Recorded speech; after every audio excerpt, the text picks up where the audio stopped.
You ever stop and think about just how fragile our modern world is? How one single point of failure, just one tiny spot on the map, could bring the entire global economy grinding to a halt?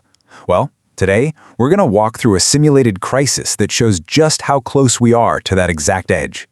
This right here, this is the Strait of Hormuz. Now, it might not look like much, but this little strip of water is the only way for ships to get from the Persian Gulf out to the open ocean.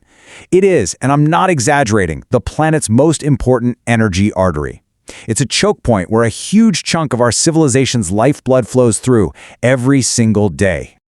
So what happens when a conflict suddenly just slams that artery shut? Well, the consequences are immediate, they are global, and honestly, they're catastrophic. So here's what we're going to cover. We'll start with how this strategic choke point gets shut down. Then we'll see the global oil shock that follows. We're going to zoom in on one country's energy emergency, uncover a hidden crisis that goes way beyond fuel, and finally, look at the shaky, unstable new normal this creates for all of us.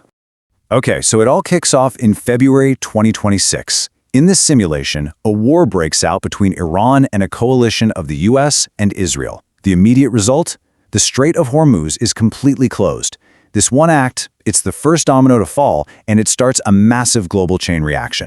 To really get this, you have to understand just how vital this waterway is. It's not just that it's the only way out for oil from the Persian Gulf, it's the sheer volume we're talking about.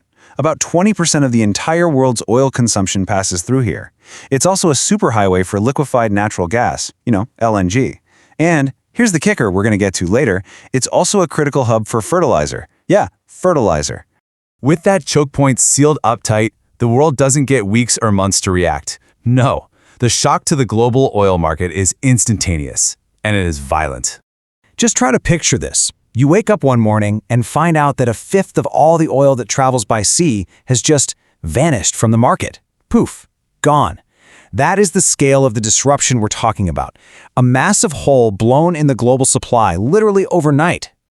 And this really shows you just how fast this all goes down. It's not a slow leak. It's like falling off a cliff. Within just a few days of the conflict starting, tanker traffic plummets by over 90%. That artery is clamped shut. And you know what happens next, right? Prices go through the roof.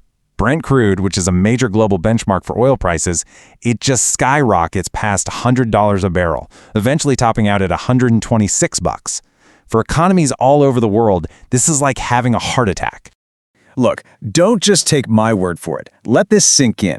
The International Energy Agency, the world's energy watchdog, didn't just call this a crisis. They called it the largest supply disruption in the history of the global oil market. History. So these are massive, abstract global numbers. But what does a shock like this actually feel like for people on the ground? To understand that, let's leave the global markets for a minute and head to the Philippines, which found itself right at ground zero. The Philippines became the very first nation on Earth to declare a national energy emergency. So why them? Well, it's because the country is incredibly vulnerable. They import 98% of their oil directly from the Middle East. For them, the closure of Hormuz wasn't some distant problem on the news. It was a straight-up existential threat to their entire economy. And for regular folks, the crisis hit them right where it hurts, at the gas pump. Prices for gasoline surged past 100 pesos a liter. That's a crippling new high. This isn't just an inconvenience. For millions of people, it's a direct threat to their livelihood. So the government was scrambling to respond. You can see they took some pretty urgent steps. First, on March 24th, they made it official and declared the emergency. Then, they spun up a crisis committee to try and manage the economic fallout. They started a desperate worldwide search for new oil suppliers, and they managed to get some diesel from Malaysia. Finally, they had to release 20 billion pesos from emergency funds just to try and buy whatever fuel they could find on a wildly volatile market. All right, so up to this point, this all sounds like a pretty straightforward energy crisis, right? But now we get to the really fascinating part. The hidden connection, the second crisis that pretty much nobody saw coming, but one that might have been even more dangerous. So we've all seen the obvious crisis, fuel prices going berserk. But what this also triggered was a hidden crisis, food prices starting to soar. But how? I mean, how on earth does a conflict in the Persian Gulf make bread more expensive in Brazil or rice more expensive in Nigeria? The answer, believe it or not, is fertilizer. You see, the key ingredient for the nitrogen fertilizers we use in modern farming is natural gas. And guess where there are vast reserves of natural gas? The Persian Gulf. So that same strait that carries 20% of the world's oil also carries up to 30% of all fertilizers that are traded internationally. And this visual just nails it, doesn't it?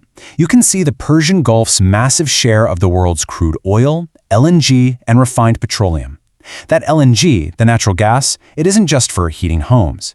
It is the essential raw material, the feedstock, for the fertilizers that grow our food. When the gas stops flowing, fertilizer production stops. When the strait closes, that fertilizer can't get shipped out. So you have this double shock, this 1-2 punch to both our energy and our food systems. And a shock like that, it doesn't just fade away. It creates long-term fallout, and it pushes the entire world into a deeply unstable new normal. The ripple effects just spread everywhere. High energy prices lead to runaway inflation, not just for gas, but for, well, everything. Because the cost to make and transport every single good goes up, economic growth just stalls out. Markets get destabilized, and the very real possibility of a new global recession starts to loom over everyone.